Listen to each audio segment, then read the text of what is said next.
Hi guys, this is Dr. Lassane coming back with a new screencast, this one on your reading autobiography, which is the first assignment you'll do for the class.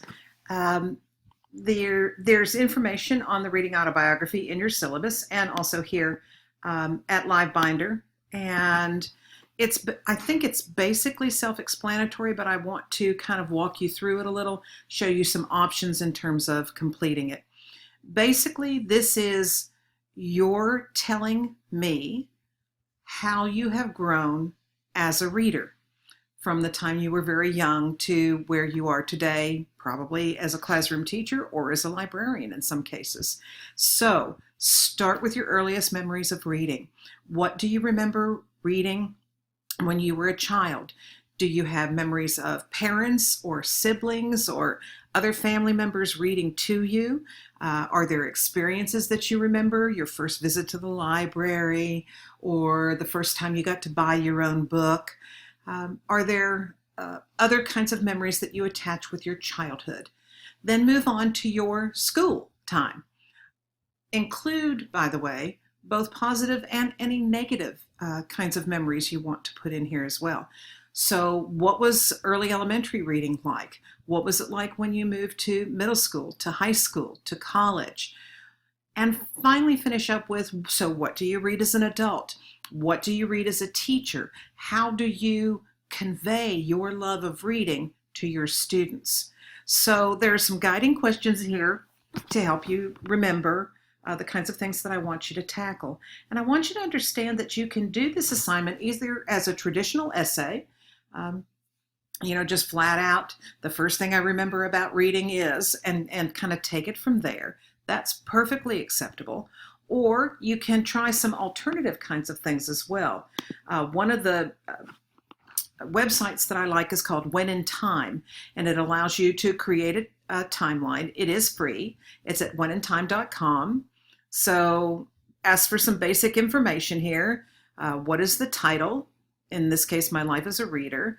I have some opportunity to put in a description here. So this is my reading autobiography.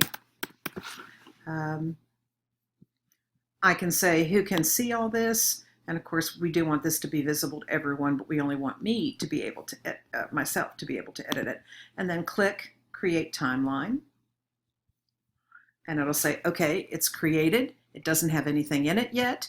You can access it here. You can add events. You can change the template. You can change the background.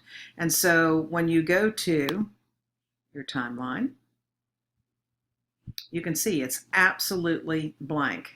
I have a choice. I can change this template, this background here.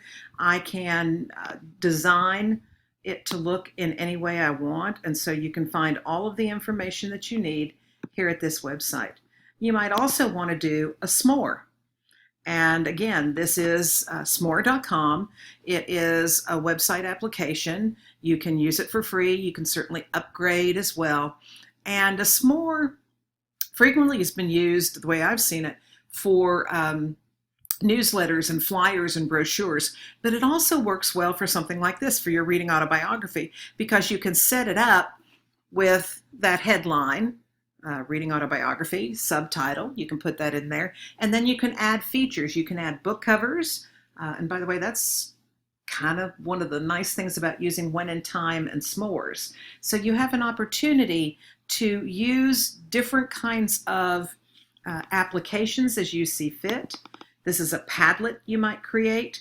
I don't want to force you into any one of these, but I do want to show you that there's nothing in this assignment that says you must do this as a pretty typical essay. So totally up to you how you approach this assignment.